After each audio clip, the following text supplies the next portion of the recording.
أعوذ بالله من الشيطان الرجيم. بسم الله الرحمن الرحيم. Assalamu alaikum, ladies. I'm Tuscany. I am here today to discuss how to take time to witness the beauty of God. This is a beautiful divine concept, one in which we must all start by acknowledging that we're working with limited senses. So Allah says in the chapter called The Believers, at verse 78, "And it is He who caused you to grow and have the ability to hear, sight, and mind. Little do you give thanks." I was discussing with a friend recently about how people who go blind or deaf, they have their other senses become superhuman, and how this is actually really awesome. The Journal of Neuroscience did a study in 2012 that showed evidence that people who are born deaf use the part of the brain that normally processes sound to process touch and sight. Glory be to God. That is really amazing. And this right here, the intricate process of sensing anything, is absolutely beautiful.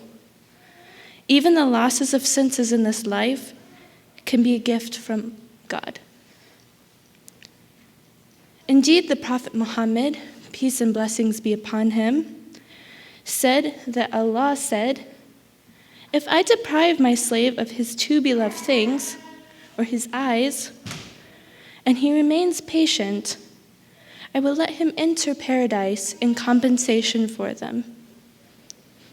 This has helped me realize how we should be valuing the akhirah, or the afterlife, more than the dunya, or the temporary life, no matter what we are facing.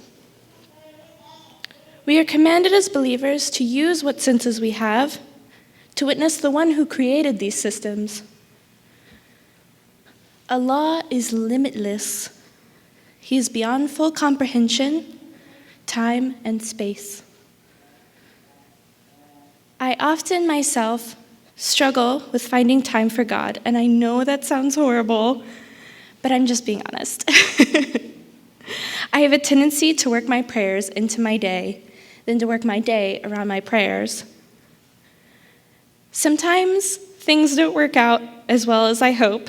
May Allah forgive me. And that right there is a secret that all successful Muslims have told me.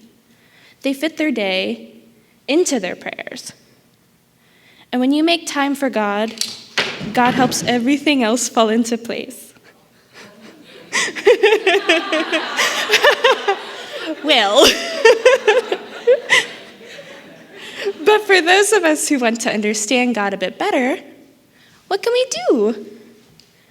First of all, we can go read the Quran, even as it falls from the sky.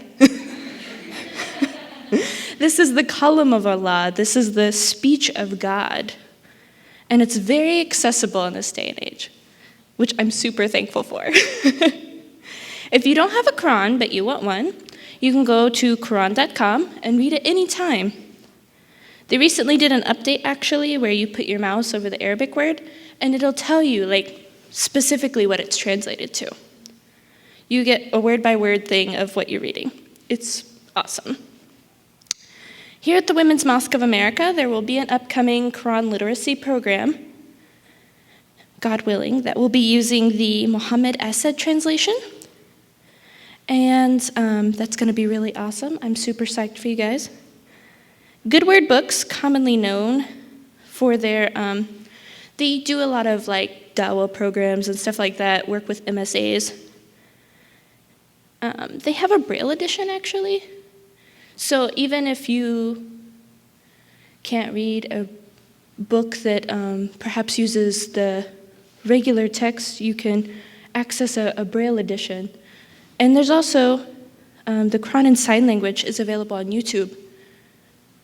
There's no excuse for us in the current age to ignore the Quran, because it really is people are making it more accessible than before.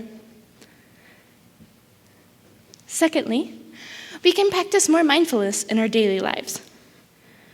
The Quran uses so many verses describing the beauty that Allah created here on earth for us. Mindfulness has a couple of different meanings, actually. So one is the state of consciousness, or just being aware. The other is a mental state achieved by focusing one's awareness on the present moment, while calmly and acknowledging and accepting one's feelings, thoughts, and our bodily sensations that we're feeling at the time. It's often used as a therapeutic technique, actually. My favorite thing to do is to meditate on the idea of God. I get on my prayer mat and I think about God for as long as I have. Sometimes it's half an hour, sometimes it's like 3 minutes. I've recently started bringing a book that has the 99 names of God and just pondering over every single one of them. Not all at once, but I'll be like, oh, this one is about the first, and I'll start reading about how he is the first of all creation. And sometimes I think over the seerah and how the Prophet Muhammad, peace and blessings be upon him, also spent time in meditation way back in the day.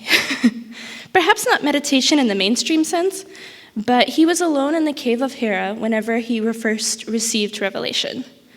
He often did this, spent a lot of time by himself in the cave. For those of us with busy lifestyles, we may not get the time to deeply contemplate like the Prophet Muhammad did. None of us own a convenient cave for meditation, but we can witness the beauty of God through his regular creation we have in front of us all the time. When we go for a walk, we can think about the sheer number of shades of green in front of us. The palm trees are not as green as where I'm from, but they're still super beautiful. We can think about the flowers that are around us and how they grow, how the ground feels beneath our feet, and how beautiful it is to be grounded, truly grounded in where we are. Los Angeles is really great for this. We can look around and see how diverse everyone is and just think wow, we all have different cultural backgrounds and we all have different spiritual backgrounds and speak different languages, yet friendship and love is absolutely universal. This is something everyone in mankind has, and this is so beautiful. God made all of these things, and we can continue to practice this mindfulness every day. For me, when I need to pick me up, I hang out with my 2 cats. When they want cuddles, or they want to purr on me, or generally want to hang out, I feel very thankful to God that I have these 2 little fuzzy beings to take care of. I have no children yet, and my husband works long hours. But God put these cats into my life, and I can hang out with them every day for the rest of their little lives, God willing. We have to think about what Allah has chosen for us and what he has given us to create this mindfulness. The Quran says, wherever you turn, there is the face of Allah. This ayah, this verse, does not mean that there's a literal face of Allah everywhere you turn, with eyes, mouth, etc. But it does mean that we can see the representation of his attributes all around us all the time. We get to see the mercy around us, the love around us, the compassion around us, the deep collective wisdom of God. Glory be to God. And getting back to meditation. Our salah, our prayer, is also a form of meditation. It is also a form of mindfulness. To achieve this inner peace with God, we can start by praying our prayers with the deepest remembrance and love that we can muster. We can practice what we're reciting in our daily prayers so we can understand it better. We can take a minute or 2 longer when we're in sajda, when our foreheads are on the ground. Allah says in the Quran, prostrate and draw near to Allah. The Prophet Muhammad said also that the closest a servant is to his Lord is when he is in prostration. I think that's really beautiful. Getting closer to the Quran by reading it, memorizing it, listening to it, or however we can intake these verses, with an open heart will really help us understand and open our eyes to the beauty of Allah. Approaching God with an open heart and mind will change you for the better and for forever. So, before I go, I will leave you all with one question. What blessings in your life remind you of God's beauty and why?